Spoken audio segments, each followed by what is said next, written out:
बच्चों के ब्रेन पे इस चीज का क्या इफेक्ट पड़ता है, इसी से मिलता जुलते जो आज वीडियोस देखे थे हमने, वहीं पे आज बात करेंगे।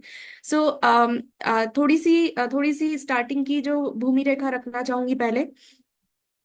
आज से 30 साल पहले हम लोग कहाँ थे? हम लोगों का माहौल बहुत अलग होता था। पहले हम लोग खेलते कूदते थे, बच्चे बाहर मैदानों में जाते थे।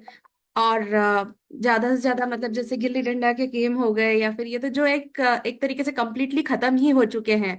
आ, यहाँ पे आप मैंने स्क्रीन पे बहुत सारे ऐसे गेम्स डाले हैं जो हम लोग पहले खेला करते थे। अच्छा, पहले ये भी होता था कि ना, पेरेंट्स हम लोगों को, हम लोग गिर भी जाते थे, आके चोट खा के बैठ भी जाते थे ना पेरेंट्स के सामने, तो हाँ यही होता था कि चलो डांटेंगे ही तो सही। अगले दिन फिर हम वापस से उस मैदान में जाके खेलते थे। लेकिन आज क्या सिनारियो हो गया है, धूल मिट्टी में भी जब बच्चा जाता है ना, हम डरते हैं, अरे तुम वहां से कोई वायरस या बैक्टीरिया तो कैच नहीं करके ले आओगे। तो उन्हीं सब चीजों से रिलेटेड है कि आज की जो लाइफस्टाइल है वो कंप्लीटली चेंज हो गई है 30 साल के मुकाबले। ऑब्वियसली बीमारियां इस तरीके से बढ़ रही हैं, तो पेरेंट्स भी उतने ही ज्यादा अपने बच्चों को लेकर उतने ही ज्यादा जागरूक हो रहे हैं कि कैसे हम हमारे बच्चों को, हमारी फैमिली को सेव करके रख सकें। तो उसी पे मैं आपसे अब बात करना चाहूंगी। जैसे कि हमने देखा था कि आजकल जब रेडिएशंस हो गया, पहले तो क्या था कि जस्ट एक वॉकी टॉकी आता था। बाद में शुरू हुआ क्या, बाद में शुरू हो गया कि आप लोगों को हेडफोन्स शुरू हो गए। कैसेट पे आप गाने सुनते थे पहले, जहां पे कि बहुत कम चीजों में ऐसे रेडिएशन से आप रूबरू होते थे। लेकिन अब क्या हो गया है, डायरेक्टली एयरपॉड्स, हेडफोन्स। और अब तो ये एक अनदर वर्ल्ड ही आ चुका है, जो कि हम बोलते हैं कि रेडियो, जो विजुअल फैक्टर जो आ जाता है, यूवी फैक्टर में, वहां पे हम लोग देखते हैं। ये सब चीजें कैसी हो गई हैं कि ना, बच्चों को हम लोग पूरे वर्चुअलाइजेशन में लेके चले गए हैं। अब बात करते हैं रेडिएशन पे, तो नेचुरली, हाँ नेचुरली भी हमारी जो अर्थ है, ये एक रेडिएशन, इलेक्ट्रोमैग्नेटिक रेडिएशन ये भी रेडिएट करती है, लेकिन वो एक बहुत सीमित मात्रा में होता है, जो कि ह्यूमंस को उतना इफेक्ट नहीं करता है, उतना ही रहता है जो रिक्वायर्ड है। लेकिन आप आज के जमाने की बात करेंगे तो हम जो अर्बन एरियाज में अब रहते हैं, कुछ इस तरीके का जाल हमें दिखता है आपको। आई होप मेरी स्क्रीन विजिबल है यहाँ पे। हाँ, तो ये कुछ इस तरीके के जाल में हम रहते हैं।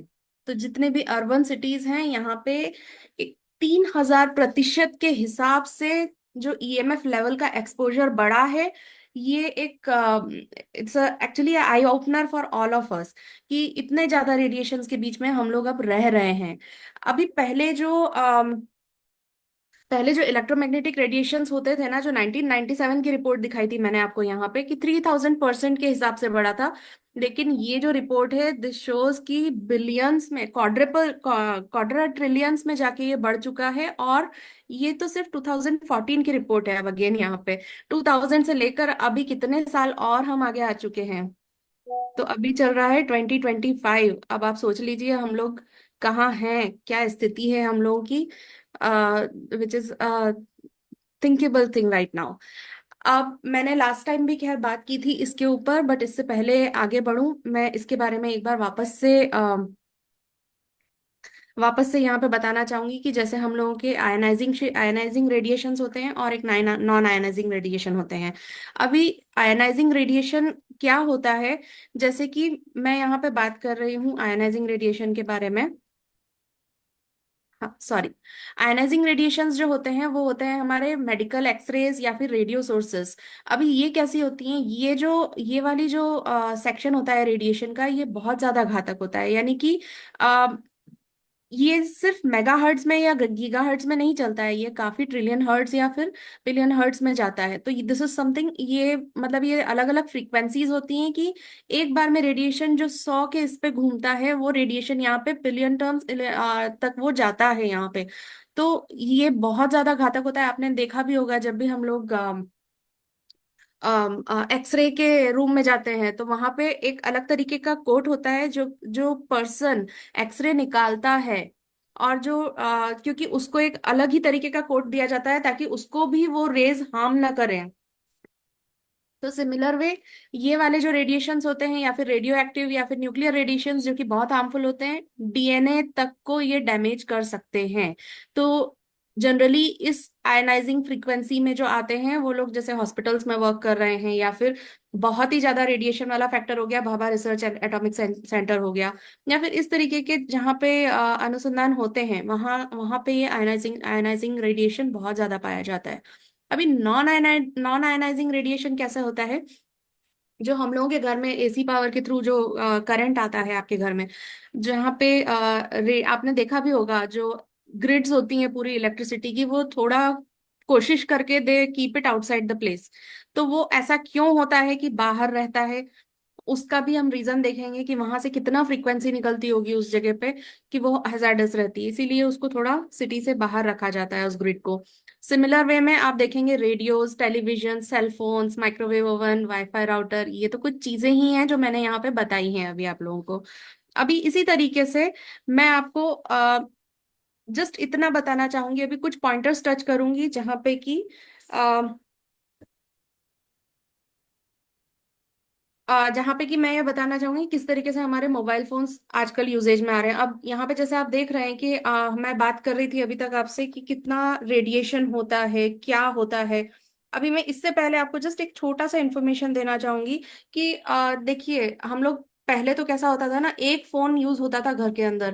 पहले टेलीफोन्स होते थे, टेलीफोन से शिफ्ट करके हम लोगों ने मोबाइल फोन पे यूज किया, और अब क्या हो गया है, more than 8 billion mobile phones all through out the world wide में यूज हो रहे हैं।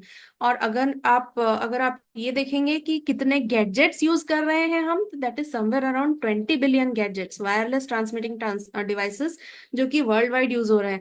तो आप खुद सोचिए, अभी जो करंट सिनेरियो है दैट इज लाइक कि 1:3.5, यानी कि एक पर्सन 3.5 डिवाइसेस या गैजेट्स के थ्रू रूबरू होता है जहां रेडिएशन उसको इम्पैक्ट करता है। लेकिन ये प्रिडिक्ट किया गया है एज पर WHO की इन अनादर बाय 2030 ये इंक्रीज होके 1:10:8 की 8.8 के करीब हो जाएगा। तो आप सोचिए, एक पर्सन 10:8, अगेन मैं बोल रही हूँ आपको, यानी कि इतनी ज्यादा डिवाइसेस और गैजेट्स से रेडिएशन के थ्रू आएगा। और यही रीजन है कहीं ना कहीं कि आजकल जो बीमारियां हो रही हैं वो बढ़ती जा रही हैं हम लोगों के इसमें। अब मैंने आपने तो बोला कि ठीक है, फोन की ही तो बात है, क्या हो गया, फोन तो चलो हम कहीं ना कहीं अवॉइड भी कर सकते हैं, पर कैसे अवॉइड करेंगे? टेलीफोन्स तो एक इंसान के पास आजकल 3 फोन्स तो मिनिमल हो ही चुके हैं। जनरली हम लोग सभी यहाँ पे बिजनेस बिजनेस रन करते हैं, हम लोगों के पास 2 से 3 फोन तो ऐसे ही रहते हैं। एक पर्सनल फोन हो गया, 2 बिजनेस के लिए फोन हो गए हमारे, या फिर दूसरा घर में बच्चे के देने के लिए फोन हो गया। जो कि मैं जिस पॉइंट पे बहुत बड़ी बात करना चाहूंगी अभी आगे जाके, उस पे मैं उस पॉइंट को अभी रोकती हूँ। बाकी हाँ, टेलीविजन्स आजकल हम लोगों को बहुत ज्यादा क्रेज है हर किसी को कि स्मार्ट टीवी होना चाहिए, बड़ी स्क्रीन का टीवी चाहिए। तो क्या वो टेलीविजन कोई रेडिएशन क्रिएट नहीं करता है? जो एक्सटेंशन कॉर्ड्स होती हैं, इंडक्शन कुकर हुआ, ईवी कार्स, अब तो पहले तो चलो पेट्रोल या डीजल से ही गाड़ियां चलती थी, अब तो नया चीज और आ गया है कि you have to charge your cars and आप आराम से जा सकते हैं। ईवी कार्स हो गए, ईवी टू व्हीलर्स हो गए, तो उनके भी अलग से एक चार्जिंग पॉइंट्स बन गए। दूसरी चीज हुई लैपटॉप। अब ऐसा तो होता नहीं है कि देखिए, मैं खुद भी अगर बोलूंगी तो जनरली बहुत से लोगों को देखते हैं तो फोन तो रहेंगे, लैपटॉप एक रहेगा, एक टैब रहेगा उनके पास, इसके अलावा जो भी रिक्वायर्ड आर्टिफैक्ट्स हैं यहाँ पे जितने भी दिए हैं मैंने, ऐसी चीजें तो रहती हैं। और वाईफाई राउटर तो किसके घर में नहीं होगा? कितनी परेशानी वाली चीजें हैं कि हम लोग अपने आप को बहुत अच्छे से इन रेडिएशंस में घिर चुके हैं। अब मैं आपको यहाँ पे एक चीज दिखाना चाहूंगी। मैं यहाँ पे बात कर रही हूँ मिस्टर सैम के बारे में, this is not Sam Siya, और हम लोग सैमन लो के बारे में बात नहीं करेंगे। दिस इज एक्चुअली एक मैनीक्वीन थी जिसको क्रिएट किया गया था 1993 में। एंड इसका एक्चुअल में इनका इस this SAM stands for standard anthropometric man. तो ये जो मैनिक्विन थी इसका नाम दिया था ये। और this this was actually a very large man, यानी कि इनकी हाइट भी जो बनाई थी, since it was a mannequin, इसकी हाइट थी 6 फीट 2 इंचेस, और 100 केजीज का था, और अराउंड 11 LBS का हेड था, मतलब इतना भारी हेड था इसका। अब मैं आपसे एक चीज पूछती हूँ, जैसे हम लोगों ने लास्ट सेशन में भी देखा था कि फोन यूज करने से कैसे होता है कि हम लोग बोलते थे कि चलो गर्म हो रहा है हिस्सा, यही चीजें बात की थी हमने। आज मैं उस पर थोड़ा सा और लाइट डालना चाहूंगी आपको कि जो इम्पैक्ट एक इतने बड़े आदमी के सर पे पड़ेगा, ये तो बहुत बड़ा इंसान है, लेकिन वही इम्पैक्ट क्या सेम मुझे भी पड़ेगा? मैं तो उसके सामने अगर आप देखेंगे तो मैं उसकी एक तिहाई हिस्सा ही हूँ। और मेरे साथ में साथ के साथ अगर आप बोलेंगे तो जो मुझसे और छोटे बच्चे हैं, यानी कि आप सीधे हम लोग लेते हैं 10 ईयर ओल्ड से जो छोटे बच्चे आते हैं उन पे क्या और ज्यादा इम्पैक्ट नहीं करेगा? क्या हम उन लोगों को फोन नहीं दे सकते? आजकल हम लोग बहुत दे देते हैं, फ्री रहते हैं, बिजी हैं हम लोग कहीं। हम लोगों को बच्चा बहुत डिस्टर्ब कर रहा है, चलो आप फोन ले लो, बहुत जिद करेगा तो देना ही पड़ता है। तो उसी के ऊपर मैं आपको एक छोटा सा यहाँ पे क्लिप दिखाना चाहूंगी कि किस तरीके से सेल फोन रेडिएशन जो होता है एक एडल्ट ब्रेन कितना एब्जॉर्ब करता है, और एक छोटे बच्चों का जो ब्रेन होता है वो किस तरीके से एब्जॉर्ब करता है। जैसे हमने लास्ट सेशन में भी देखा था कि हमारा ब्रेन, ब्रेन छोड़िए, हमारी बॉडी जो है एक्चुअल में 70% वाटर है। ब्रेन में जो सबसे ज्यादा पार्ट होता है, ब्रेन इज बिगेस्ट पार्ट जहाँ पे पानी का बहुत यूज होता है। तो जब हम लोग हमारे बॉडी को एक्सपोजर में लाते हैं इतना ज्यादा हीट के, तो होता क्या है, जो मॉलिक्यूल्स होते हैं या फिर जो हम लोगों के जो सेल्स होते हैं वो अपने आप में घर्षण करने लगते हैं, और वो जो घर्षण होता है उससे हीट जनरेट होती है, और जो रीजन होता है कि हम बोलते हैं ना गर्म हो गया या लाल हो गया हमारा ये हिस्सा, तो वो एक सबसे बड़ा रीजन होता है यहाँ पे आ, कि किस तरीके से रेडिएशन इम्पैक्ट कर रहा है। ठीक है, अभी मैं आपको यही दिखाती हूँ यहाँ पे पहले इसके इस वीडियो के माध्यम से, देन हम आगे बात करेंगे।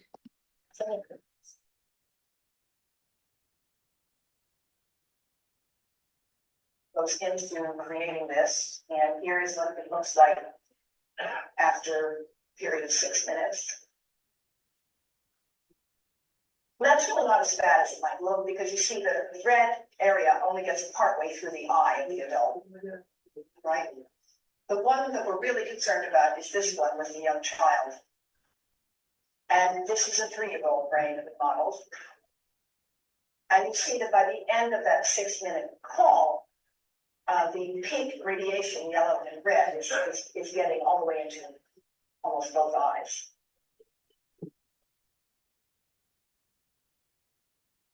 तो आपने देखा ये वीडियो के माध्यम से कि किस तरीके से ये हम लोगों को इम्पैक्ट कर रहा है। एक माइंड जो जो स्कल जो हम लोग बोलते हैं कि बहुत हल्का होता है, बच्चों का छोटा होता है स्कल, और वो बहुत इजीली रेडिएशन को एब्सॉर्ब करता है। रीजन यही होता है कि उनका स्कल एक तो पतला रहता है, दूसरा पानी की मात्रा उनके शरीर में थोड़ी ज्यादा होती है, जो बहुत ज्यादा इजीली एब्सॉर्ब कर लिया जाता है यहाँ पे। तो रेडिएशन इसी वजह से, जो आप एडल्ट का देख रहे थे वो तो सिर्फ इतना ही इम्पैक्ट हो रहा था, लेकिन जब एक बच्चे का मैंने दिखाया वो ऑलरेडी इतना कवर कर चुका था उसका हिस्सा। तो क्या वो अच्छी चीज है? आप चैट में बताइए, क्या ये खतरनाक चीज नहीं है हम लोगों के लिए? हम लोग बहुत बच्चों को देखते हैं आजकल, मतलब मैंने तो इतने ज्यादा पेरेंट्स को देखा है, पहले मैं भी करती थी ये गलती, लेकिन जब से मैंने देखा ना, बच्चा खाना नहीं खा रहा है, चलो फोन दे दो। बच्चा क्या कर रहा है, फ्री बैठा हुआ है, जिद करेगा जिद करेगा, फोन दे दो। आप फोन दे दे के करेंगे क्या? आप फिर बाद में जो परेशानियां हो रही हैं उस चीज को, जो हमने पहले भी वीडियो के माध्यम से देखा, it's very hazards. Okay, yes, it's very dangerous. तो मैं अपने कॉल को थोड़ा आगे लेके जाना चाहूंगी। हाँ, तो जैसे हमने देखा ना कि पीडियाट्रिक्स के बारे में, जैसे कि हमारा सेशन है मेजरली आज पीडियाट्रिक्स बच्चों के हिसाब से, मैंने ये इसको सेशन को ज्यादा अलाइन किया था। तो जो पीडियाट्रिक्स रिपोर्ट है, या जो पीडियाट्रिक्स रिपोर्ट है वो क्या बताती है कि childrens are disproportionately affected by this particular environment factors. मतलब इतना ज्यादा जो फोन का एक्सपोजर हो रहा है, उनकी पहली चीज तो उनमें अमाउंट ऑफ फ्लूइड ज्यादा होता है, बोन डेंसिटी उनकी कम होती है, क्योंकि बहुत आसानी से रेडियो फैक्टर्स उनको एब्जॉर्ब कर लेते हैं। तो ये एक सोचने की चीज है। अब ये रिपोर्ट तो जो आप देख रहे हैं ये तो 2012 की रिपोर्ट मिल पाई थी मुझे, लेकिन आजकल हम यहाँ तो बच्चों की बात की मैंने पीडियाट्रिक्स के लिए, लेकिन दूसरी ही तरफ जहाँ आप यहाँ पे देख रहे हैं, ईएमएफ के कारण डीएनए डैमेज बहुत हो रहा है। मतलब मैं क्यों बोल रही हूँ डीएनए मैनेज, क्योंकि मैं इसी एरिया पे काम करती हूँ, मुझे पता है यहाँ पे कि कैसे ये फैक्टर यहाँ पे अफेक्ट कर रहा है। एक डिवाइस आपकी कोई अफेक्ट नहीं करेगी, क्योंकि गवर्नमेंट स्टैंडर्ड्स के हिसाब से वो लोग उसको एक लिमिटेड रेंज में रखते हैं। लेकिन क्या आपके घर में स्विचेस नहीं है, आपके घर में फोन्स नहीं है, चार्जिंग पॉइंट्स नहीं है, टीवी नहीं है? किचन में जाएंगे तो आजकल इलेक्ट्रॉनिक चिमनीज हो गई हैं, इलेक्ट्रॉनिक गैसेस हो गए हैं, स्टव्स हो गए हैं। यू हैव किचन में ही इतनी चीजें रहती हैं। आपने कभी नोट किया है, किचन में जाती है कोई भी महिला किचन में जाती है तो वो इतना थक के बाहर क्यों आती है किचन में से? काम रहता है वो ठीक है, लेकिन क्यों वो चिड़चिड़ाने लगते हैं? कोई एक रीजन सीखा देखा आपने ये कभी? एक्चुअल में ये सोचने वाली चीज है कि किचन में इंसान चिड़चिड़ा के बाहर क्यों निकलता है। सबसे बड़ा रीजन है उसमें कि काम तो चलो एक जगह है, दूसरा रीजन है आप इतने ज्यादा रेडिएशंस में खड़े रहते हैं वहां पे। दैट्स अ रीजन कि इंसान चिड़चिड़ा होता है, थकान ज्यादा होती है। ये एक बहुत बड़ा फैक्टर है।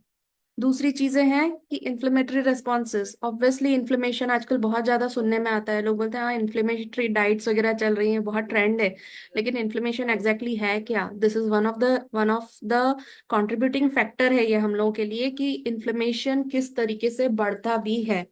ब्रेन में सूजन आती है, आपको जितना भी पूरे बॉडी पार्ट्स एक्सपोज होते हैं रेडिएशन के थ्रू। तो जिधर जिधर आप घूमते हैं, आप बोलेंगे चलो मेरे घर में तो इतने इतने गैजेट्स नहीं है, फिर पर क्या आप उन वायरलेस टेक्नोलॉजी को रोक सकते हैं? जो एक जाल मैंने आपको दिखाया था स्टार्टिंग में, क्या आप उसको रोक सकते हैं? घर के आसपास कितने ही टेलीफोन टावर्स लगे हुए हैं, कितने ही जीपीएस सिस्टम्स एक्टिवेटेड है, जितने भी वायरलेस के थ्रू काम करती हैं डिवाइसेस, उनमें से एक रेडिएशन निकलता है। और जब इन सबको क्लब किया जाता है, it it comes up to 130 megahertz के अबाव ही चला जाता है। क्योंकि एक ह्यूमन बॉडी जो होती है वो 30 मेगाहर्ट्ज से लेकर 300 मेगाहर्ट्ज तक एक एक रेड उसके बाद में रेडिएशन को एब्जॉर्ब करना शुरू कर देती है। तो वहीं पे मैं अब आपको दूसरी चीज बताती हूँ कि it will disrupt the cellular signalling. Cellular signalling इसमें कुछ और चीज नहीं है, लेकिन जैसे आजकल आप बहुत सुन रहे होंगे ना ये चीज कि अल्जाइमर्स के पेशेंट्स बढ़ रहे हैं या फिर डेमनीशिया के पेशेंट्स बढ़ रहे हैं। आज से कुछ 30-40 साल पहले चले जाइए, क्या डेमनीशिया या अल्जाइमर्स इतना ज्यादा कॉमन था? या आज ही कुछ ज्यादा सुनने में आ चुका है ये? पहले इक्के दुक्के लोग होते थे जो बोलते थे भुलक याद नहीं रहता, भूलने लग गए हैं। अब अब मैं देखती हूँ कि हाँ 83-84 is like a considerable age, कि एज हुई है इंसान की 83-84। लेकिन पहले तो 83-84 पे भी नहीं भूलते थे वो लोग। लेकिन आज चलो 83-84 पे आके इंसान बोले ना कि हाँ याद नहीं रहता है, या डेमनीशिया हुआ है मुझे, या this person is facing Alzheimer's problem, वो एक समझने वाली चीज है कि ठीक है चलो इन लोगों को अब हो रहा है। लेकिन क्या 18 साल 20 साल क्या ये एज है भूलने की? सोचने का विषय है ये। दूसरी चीज आ जाती है ऑक्सीडेटिव स्ट्रेस, इससे बहुत ज्यादा बढ़ता है।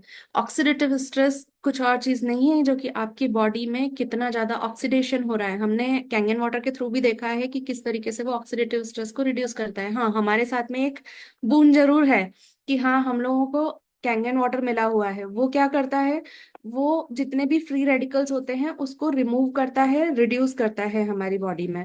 लेकिन यहाँ पे जो हम दूसरी तरीके से एक्सपोज हो रहे हैं, कॉन्फ्लिक्ट कर रहा है बहुत सी बार। क्योंकि हम बोलते क्या है, हाँ हम लोगों को एनर्जी लेवल बहुत अच्छा है काम करने के लिए, लेकिन जब हम काम करके आते हैं ज्यादा गैजेट्स के यूज कर लिया, आंखें जलने लगी, सिर दुखता है, माइग्रेन का प्रॉब्लम होने लगता है। मेरे साथ होता था बहुत सी बार। मैं यहाँ से ट्रेवल करती थी, मैं जनरली अपने साथ थोड़ा पानी लेके जाती हूँ कैंगन वाटर। बट जहां पे भी जाती थी, कैसे कुछ जगहों पे जैसे गई, स्पेशली एक सिटी में मैं जैसे बेलगाम में जाती थी, वहां पे मुझे बहुत परेशानी होती थी। मुझे हेडेक, इतना बुरा हेडेक होता था in spite of drinking the water. तो वहां पे मुझे ये सोचने में आया ऐसा क्या है यहाँ पे। बाद में ना जब मैंने देखा, एक्चुअली मैं एक फ्लैट में ठहरती थी, वो फ्लैट के पास में ही एक टावर था जहां से सारे सिग्नल्स दिए जाते थे फोन्स को। मतलब एक अजीब सी ही घबराहट होना, सिर दुखना, और वहां से मैं निकल जाऊंगी उस घर से तो आई विल बी ओके। तो ये सोचिए कितना, ये आप लोगों में से बहुत लोगों ने भी इसको फेस किया होगा। So this is not alone me जो कि इसको मैंने फेस कर रही हूँ। दूसरा हुआ डिक्रीज मेलेटोनिन। मेलेटोनिन क्या होता है? आपकी बॉडी में हम बोलते हैं ना नींद नहीं आती, तो मेलेटोनिन एक इस तरीके का हम लोगों का हार्मोन होता है जो कि नींद को इंड्यूस करता है। आप मानेंगे नहीं, I was actually going through with supplements, मैं कुछ सप्लीमेंट्स देख रही थी ऐसे ही। उन सप्लीमेंट्स में मुझे एक दिखा, मेलेटोनिन, मेलेटोनिन फॉर किड्स। आप विश्वास नहीं करेंगे कि रियली किड्स को मेलेटोनिन का सप्लीमेंट देने की जरूरत आ रही है आपको? ऐसा क्या हुआ है कि बच्चों की ही नींद गायब है?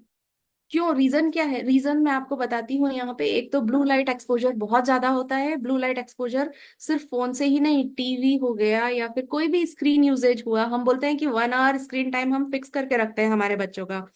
वो तो आपने फिक्स कर दिया, लेकिन क्या बच्चे उस लाइट को एब्जॉर्ब कर रहे हैं? उतना ज्यादा उनके लिए सही है कि नहीं है? वो तो डेली यूज कर रहे हैं। Is it really helpful for them?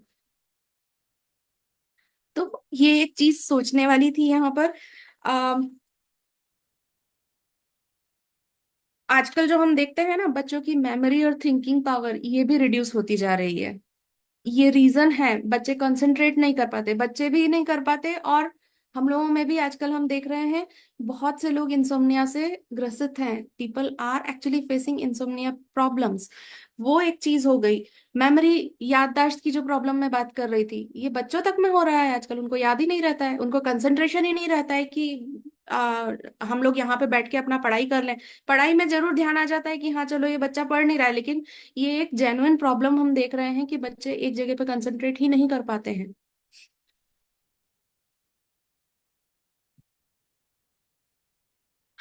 कि ऑटिज्म ये एक बीमारी जो और भी दूसरे फैक्टर्स को डिपेंड करती है, लेकिन रेडिएशन भी इसमें एक अपनी भूमिका निभाता है। क्योंकि हम लोग क्या करते हैं, बच्चों को फोन दे देते हैं आजकल। मतलब मैंने तो बहुत बच्चों को देखा है, छोटे छोटे बच्चों को बोलते थे चलो बात करो, फ्री हो तो आप बात कर लो। हम लोग पहले बच्चों को इवन फोटो भी नहीं खींचते थे बच्चों का, लेकिन अब क्या करते हैं, हम सबसे पहले एक्सपोज करते हैं। जैसे ही बच्चा होता है उसका एक फोटोशूट होता है। You are making them expose to heavy radiations. ये सब बच्चों के लिए अच्छा नहीं है, और हम लोग क्या करते हैं, वही करते हैं। फोटोशूट हुआ, हम बच्चों की हर चीज को रिकॉर्ड करने चाहते हैं। बच्चा क्या करता है, वो यही देखता है कि ये मेरे पेरेंट्स या मेरे घर में जितने भी लोग हैं, बड़े लोग, वो अपने फोन को कंटिन्यूअसली अपने पास रखते हैं, वो देते नहीं है। तो दैट्स अ बिहेवियर। बच्चा अपने उसको लेकर वो भी खींचना शुरू कर देता है, नहीं मुझे चाहिए, जिद करते हैं वो लोग। ये एक कंट्रीब्यूटिंग फैक्टर है ऑटिज्म, जो कि बच्चों को बाय बर्थ होता है। बाय बर्थ क्यों होता है? जो मैंने आपको डीएनए डैमेज बताया था। प्रेग्नेंट लेडीज क्या करती हैं, कंटिन्यूअस फोन पे रहती हैं। एक केस ऐसा भी आया था जहां पे कि जहां पे कि क्या हुआ था कि उस लेडी को ब्रेन ट्यूमर हुआ। उसकी प्रेगनेंसी अबॉर्ट करनी पड़ी क्योंकि उसका ब्रेन ट्यूमर पहले क्योर करना जरूरी जरूरी था। कैन यू इमेजिन कितना बुरा बुरा सिनेरियो रहा होगा उन लोगों के लिए? तो ऑटिज्म में जो मैंने एक बात करी, डीएनए डैमेज। अब ये जो डीएनए डैमेज होता है, जरूरी नहीं है हर किसी को ब्रेन ट्यूमर हो रहा है या हर किसी को कोई और परेशानी हो रही है, नहीं है पॉसिबल। लेकिन कई बार ज्यादा एक्सपोजर ऑफ फोन, फोन लेके बैठे रहने से भी हमारे जो डीएनए होते हैं वो डैमेज कर जाता है। क्योंकि फीटस बहुत छोटा होता है, वो एब्जॉर्ब कर लेता है बहुत जल्दी। और मानसिक बीमारियों के साथ आजकल बच्चे बहुत ज्यादा आ भी रहे हैं। तो ऑटिज्म जो था, पहले जो हम देखते थे ऑटिज्म 150 बच्चों में से किसी एक को होता था। 2000 ईयर की बात कर रही हूँ। दूसरी रिपोर्ट जो है ये 2023 में निकाली गई थी, जहां पे कि वो रेशो लिटरली शॉकिंग है यहाँ पे। 1:36, यानी कि 36 बच्चों में से एक बच्चे को ऑटिज्म हो रहा है। क्या यह डरावनी चीज नहीं है? तो इसी तरीके से मैं आपको यहाँ पे, मैं मेरा मकसद सिर्फ डराना नहीं था, आपको एक्चुअली जागरूक करना जरूरी था इस चीज के लिए। तो वहां पे मैं आपको ये चीज बता रही हूँ। अभी बहुत सारे फैक्टर्स जैसे फर्टिलिटी हो गए, ट्यूमर्स एंड कैंसर्स, ये सब चीजें, परेशानियां इससे बढ़ती हैं। हमने आजकल आज तक जो देखा है कि 3 तरीके के, आज इवन बुक में भी आज तक जो आता है, कितने टाइप के पोल्यूशन होते हैं, बच्चे बोलते हैं 3 तरीके के पोल्यूशन होते हैं, वाटर, एयर एंड नॉइस। लेकिन थर्ड फोर्थ पोल्यूशन के बारे में तो कोई बात ही नहीं करता है।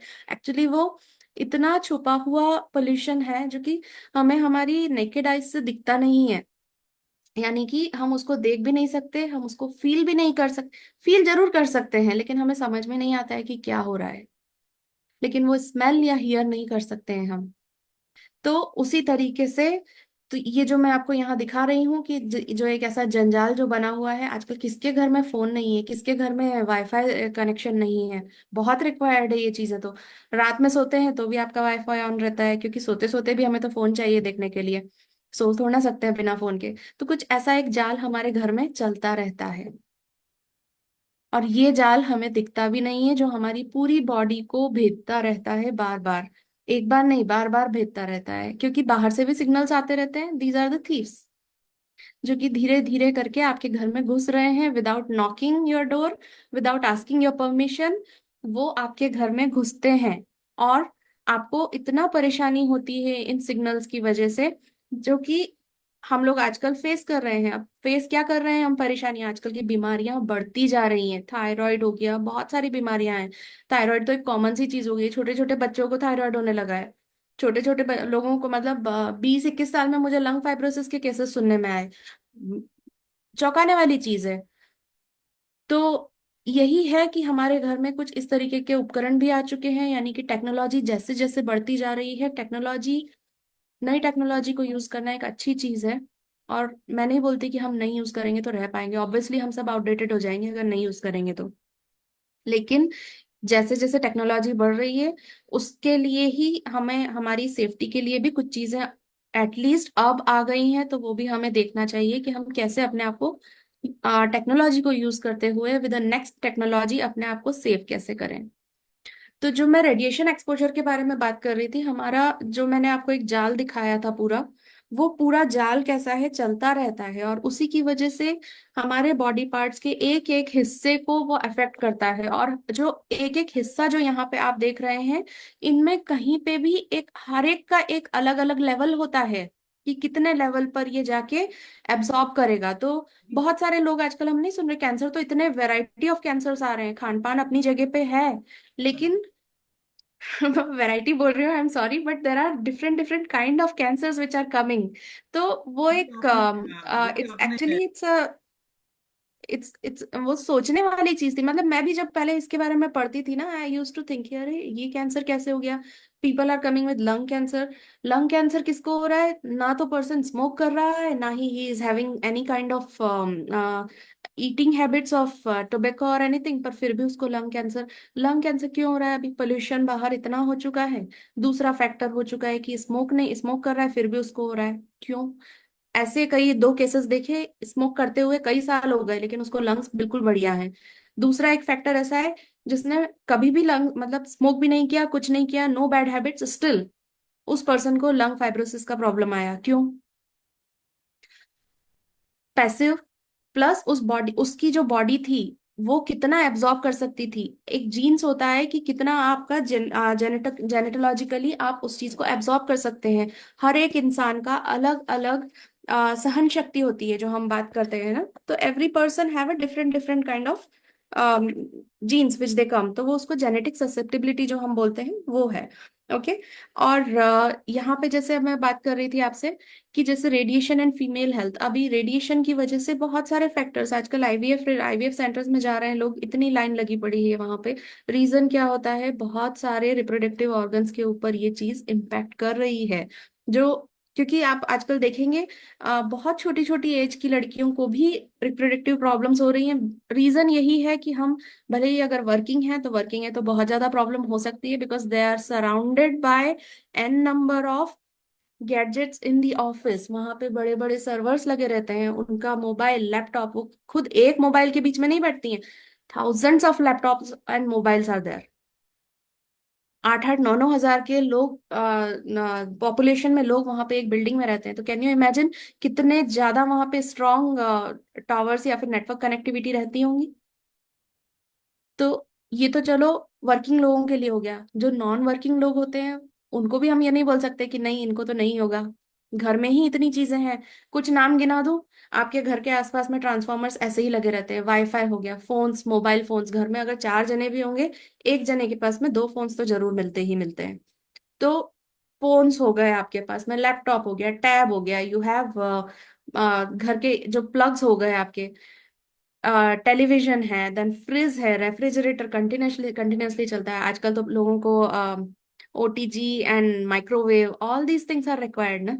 ये नहीं होगा तो कैसे चलेगा, जिनके पास नहीं भी है ये चीजें, बट इसमें से आप 50% भी काट देंगे तो भी आप ऑलरेडी उस रेडिएशन को डेली रूबरू करते हैं। फीमेल फैक्टर मैंने आपको बताया, सिमिलर वे रेडिएशन किस तरीके से मेल्स को भी अफेक्ट करता है वो भी मैं यहाँ पे बता रही हूँ। दैट इज लाइक कि वहां पे भी उनको रिप्रोडक्टिव ऑर्गन्स पे ये अफेक्ट करता है, फर्टिलिटी रिड्यूस होती है। और इतना ज्यादा, क्योंकि बहुत से लोग क्या होते हैं ना, लैपटॉप लिया, ले they will sit with the laptop on their lapse only, radiation it's directly affecting your body directly. तो ये सब चीजें कैसी होती हैं, ये बहुत ज्यादा दिक्कत करती हैं। दूसरा हो गया फोन। फोन को क्या करते हैं हम लोग, लेते हैं हमारी जेब में रख लेते हैं, we will be roaming around with that phone directly हमारी बॉडी के पास में रख के, दैट टू हार्ट के पास में रख के। कभी कभी ऐसा नोट किया है आप में से कितने लोग ऐसे हैं जो कि फोन को अपनी जेब में रखते हैं? कितने लोग हैं ऐसे? आपने कभी पाल्पिटेशन महसूस किया है आपके हार्ट में?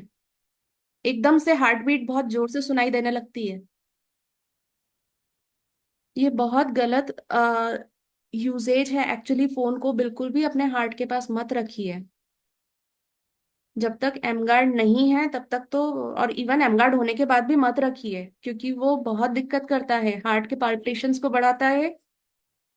जैसे मैं आपको फोन, चलते हुए फोन की बात कर रही हूँ, आपका फोन जब इवन कॉल पे भी नहीं है, फोन में हमारे ब्लूटूथ भी ऑन रहता है, हमारा जीपीएस सिस्टम भी ऑन रहता है।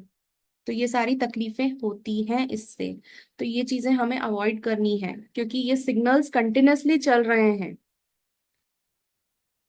Same stands for ladies also. बहुत सारी लेडीज को आदत होती है कि अपने पर्स में नहीं रख के वो डायरेक्टली फोन या तो पकड़े रहेंगे, यूं करके बात करते रहेंगे, या फिर अपने किसी बॉडी ऑर्गन के पास में रख के चलेंगे उस फोन को, जो कि सबसे ज्यादा घातक होता है। कभी भी अपने फोन को डायरेक्ट स्किन एक्सपोजर से कभी भी मत रखिए आप लोग। एक यहाँ पे आपको इसके बारे में बताना चाहूंगी।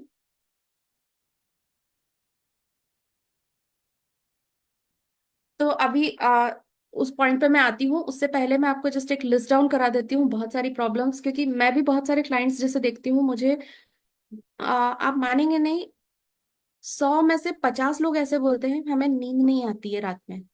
फटीग, रात भर में, मतलब रात को अच्छे से सो भी लेंगे लेकिन सुबह उठते हैं तो एकदम थकान रहती है। नींद होने के बाद भी उनको सिर भारी रहता है, स्ट्रेस रहता है, एंजाइटी, बॉडी पेन्स। क्या किया रात में ऐसा जो इट्स लाइक, आप लोग भले ही इवन काम करके आ रहे हैं, बराबर वो लोग बोलेंगे हम खड़े होते हैं जैसे ही हमारे पैरों में दर्द होता है। विटामिन एंड मिनरल्स ऑब्वियसली ये अपनी जगह पे काम करते हैं, लेकिन कहीं ना कहीं हार्ट प्रॉब्लम्स, ये सब जो रेडिएशंस होते हैं, इन सारी चीजों को अफेक्ट करता है। स्किन रैशेस, आजकल जो इम्यूनिटी कम होती चली जा रही है, रेस्पिरेटरी प्रॉब्लम। मैं ये नहीं बोलती कि सिर्फ रेडिएशन ही इसका फैक्टर है, बट रेडिएशन भी इसमें बहुत अच्छे से अपना, बहुत अच्छे से अपना मतलब कंप्लीट, क्या बोल सकते हैं, मिला जुला इफेक्ट दे रहा है यहाँ पे। तो जो आजकल ये सारी परेशानियां हैं, मैंने यहाँ पे जो लिस्ट डाउन किया है, ये मैक्सिमम लोगों में परेशानियां हम देख सकते हैं। ठीक है।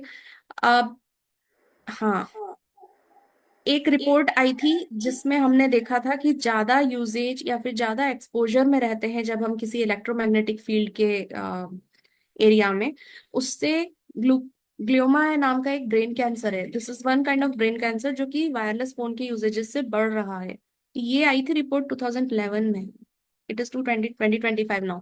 सो इट्स वे वे बिफोर जब आया था ये।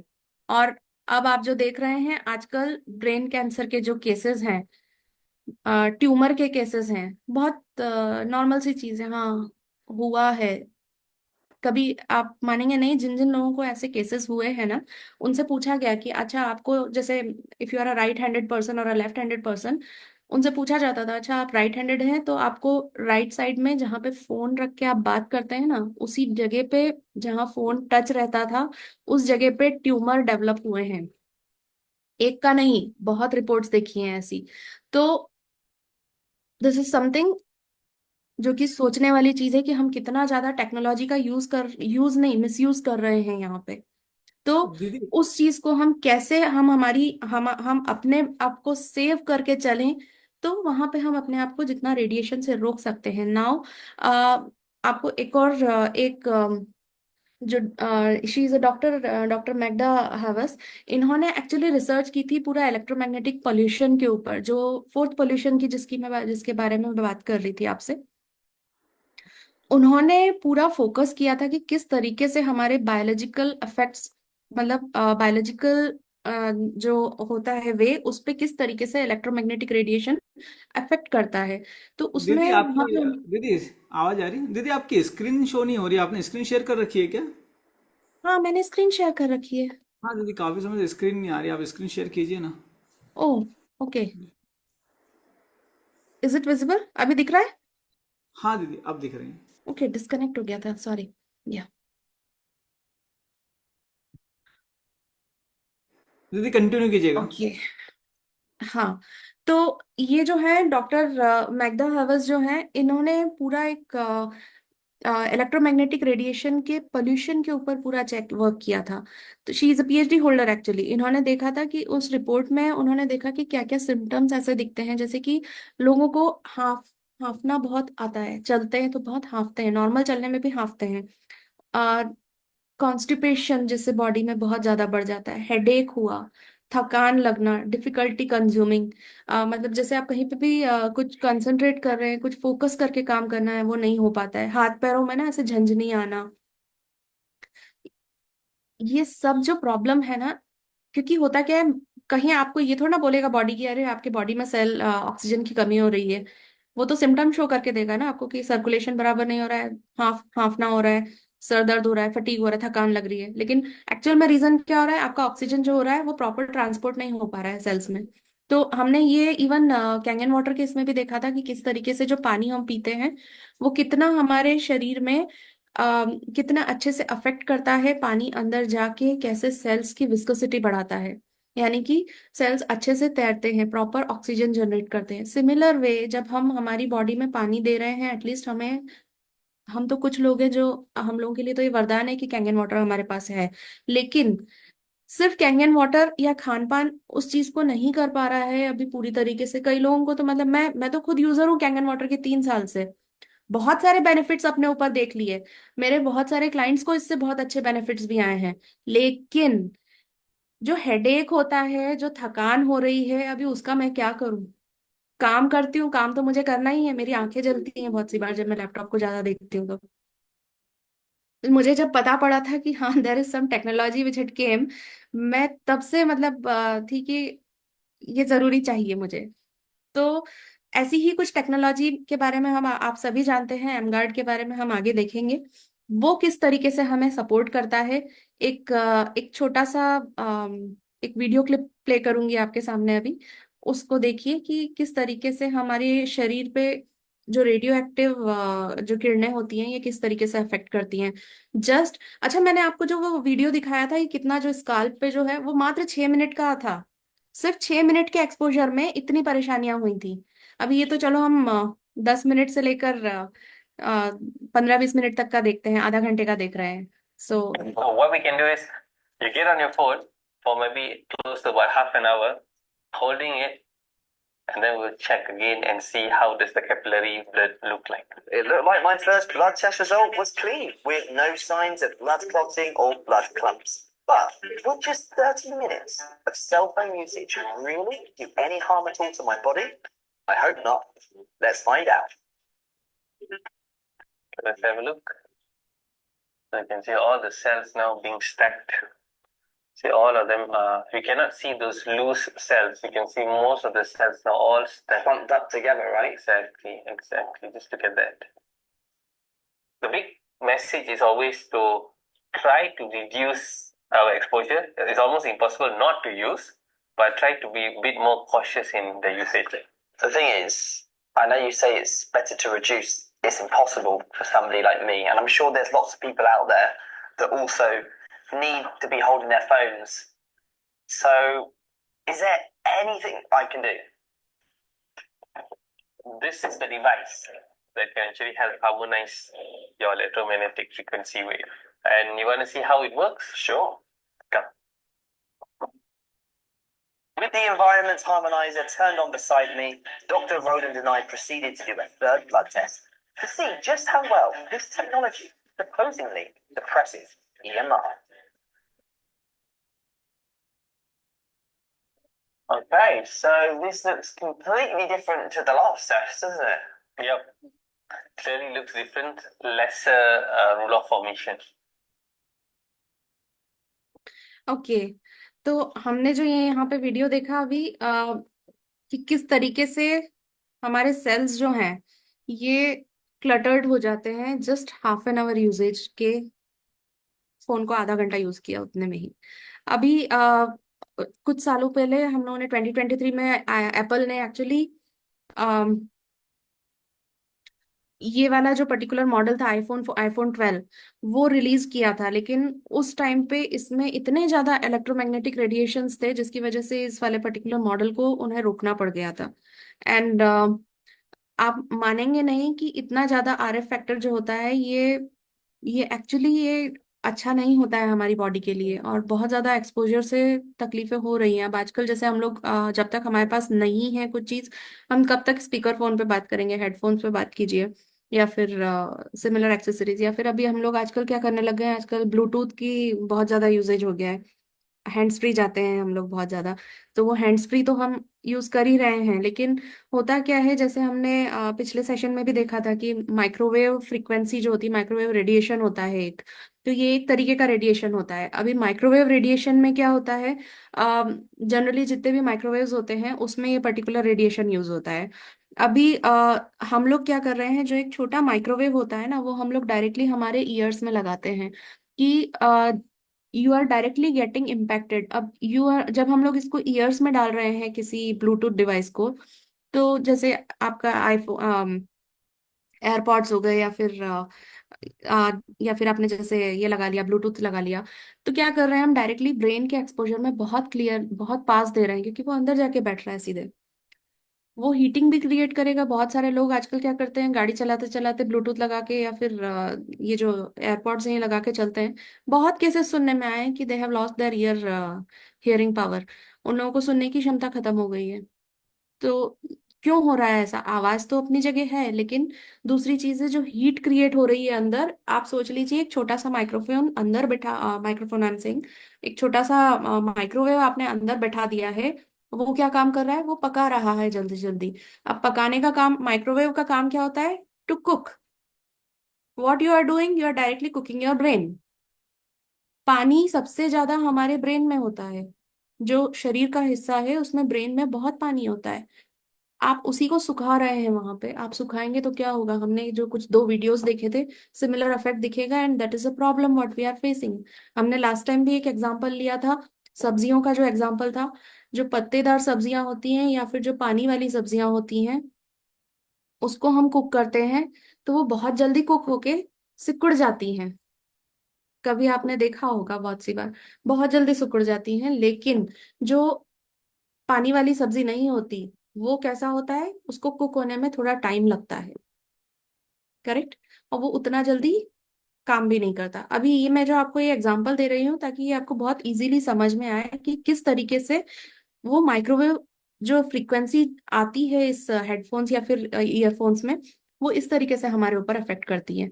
एक छोटा सा वीडियो आपके सामने प्ले करूंगी। This is again a doctor, what he is talking. अभी यहाँ पे वो माइक्रोवेव फ्रीक्वेंसीज के बारे में ही बात करेंगे, या फिर रेडिएशन से रिलेटेड जो बातें हैं, he will just talk on this, तो हम उसके बारे में फिर बाद में आगे बात करते हैं। बच्चों का मस्तिष्क, जैसे कि हाइपोथैलेमस, वयस्कों की तुलना में 1.5 से 2 गुना अधिक विद्युत चुंबकीय क्षेत्र को अवशोषित करता है। लेकिन अगर आप बच्चे के बोन मैरो को देखें, तो वह वयस्क की तुलना में 10 गुना अधिक विद्युत चुंबकीय विकिरण अवशोषित करता है, जो हैरान करने वाला है। मस्तिष्क बहुत अधिक अवशोषक होता है, खोपड़ी पतली होती है, और क्योंकि आकार अपेक्षाकृत छोटा होता है, अगर मैं आपको वही मात्रा दूं, तो आपके छोटे ऊतक बड़े ऊतक की तुलना में अधिक अवशोषित करेंगे। सबसे पहली चीज जो आपको करनी है वह यह है कि जो उपकरण विकिरण उत्सर्जित कर रहा है, जैसे कि हैंडफोन, उसे खुद से दूर रखें। सभी पावर पॉइंट्स को तब बंद कर दें जब वे उपयोग में न हो। तीसरा, आप इलेक्ट्रोमैग्नेटिक फील्ड हार्मोनाइजर का उपयोग कर सकते हैं, जो उपकरण से निकलने वाले विकिरण के दुष्प्रभावों को संतुलित कर देगा। ये तो जो इन्होंने बताया, सेम चीजें हमने अभी इतने समय में देखते आए हैं, but he is a doctor, he have already बहुत ज्यादा इस चीज के ऊपर में वर्क किया है।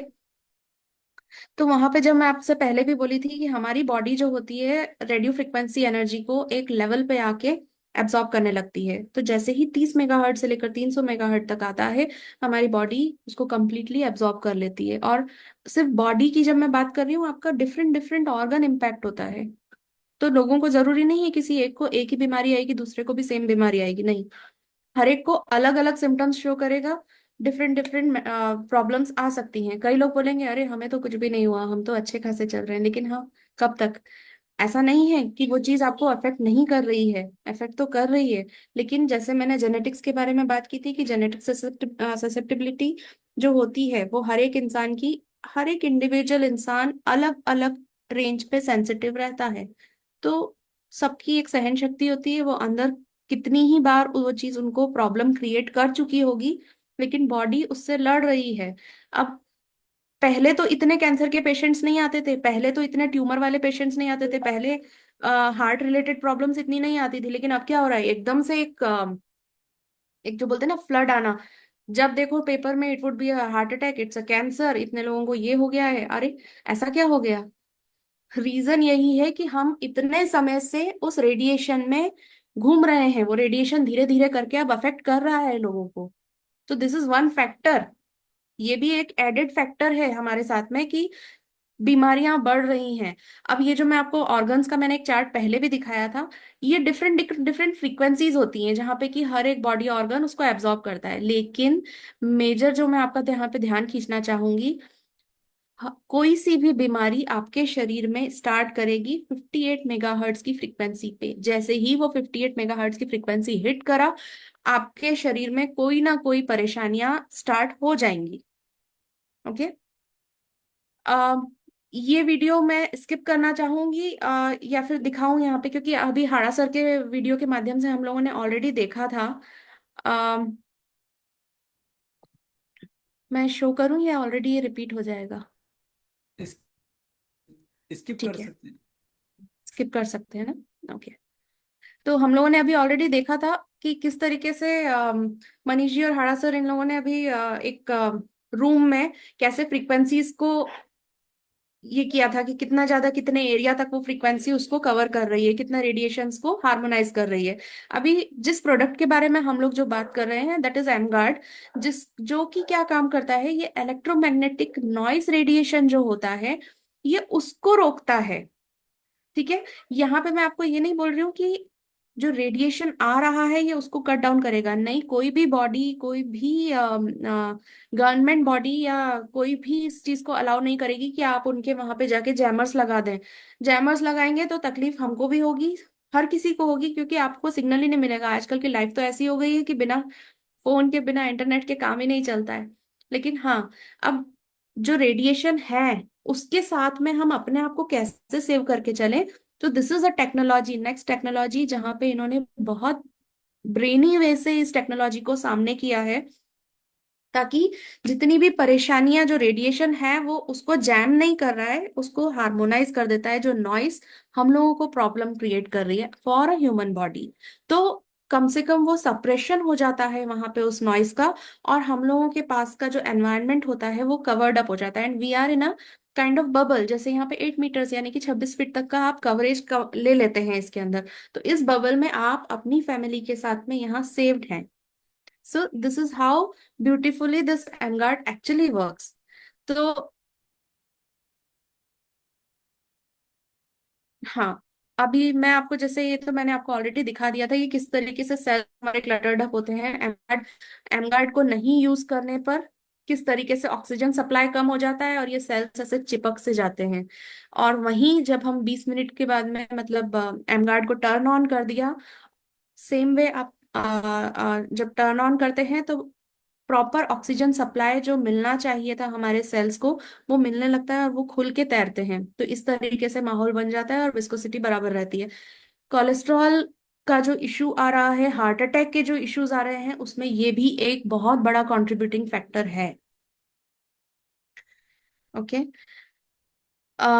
एम गार्ड के की फीचर्स यही हैं, this is very easy to maintain, low running cost रहता है इसका, आप कहीं पे भी इसको यूटिलाइज कर सकते हैं, जैसे कि वर्सेटाइल रहता है, 8 मीटर्स तक रेडियस इसका रहता है, you can take it anywhere, मतलब इतना अच्छी हैंडी डिवाइस है, क्योंकि इतनी सी डिवाइस है, you can take it anywhere. आप ट्रैवल कर रहे हैं उसमें यूज कर लीजिए, बेडरूम्स में यूज कीजिए, वर्क रूम में यूज कीजिए, अपने लिविंग रूम, ऑफिस में जहाँ पे बहुत रिक्वायर्ड है हम लोगों को, किड्स रूम जो होते हैं, रेस्टोरेंट्स हैं जहाँ पे भी आप रिक्रिएट कर रहे हैं उस एरिया में रख लीजिए। So this is something which is like a boon हम लोगों के लिए, एटलीस्ट ये नई टेक्नोलॉजी आ गई है, हम जानते थे कि ये सब परेशानियां हैं, बट फिर भी हम उसका कुछ कर नहीं पा रहे थे। अभी हमारे पास जो है ये पर्टिकुलर टेक्नोलॉजी है, जिसको हम यूटिलाइज करके बेनिफिट्स ले सकते हैं। So that's what is there for today. इतना ही था मेरे पास आज। थैंक यू सो मच दीदी। काफी मतलब बहुत इंपॉर्टेंट इंफॉर्मेशन थी जो आज आपने शेयर करी, और आज आई ओपन करी कि किस तरह से रेडिएशन हमें नुकसान पहुंचा रहा है और एम गार्ड हमें किस तरह से बचा सकता है। ये बात अलग है कि अब इंडिया में हमारे पास एम गार्ड नहीं है, लेकिन हम प्रिपेयर हैं उसके लिए भी। जी। और चूंकि इंडिया में नहीं होने के बाद भी आज भारत से कई सारे लीडर्स हैं मलेशिया जा जा करके लेके आ रहे हैं, और उसके बहुत ही अच्छे बेनिफिट्स हम लोगों के साथ में शेयर कर रहे हैं।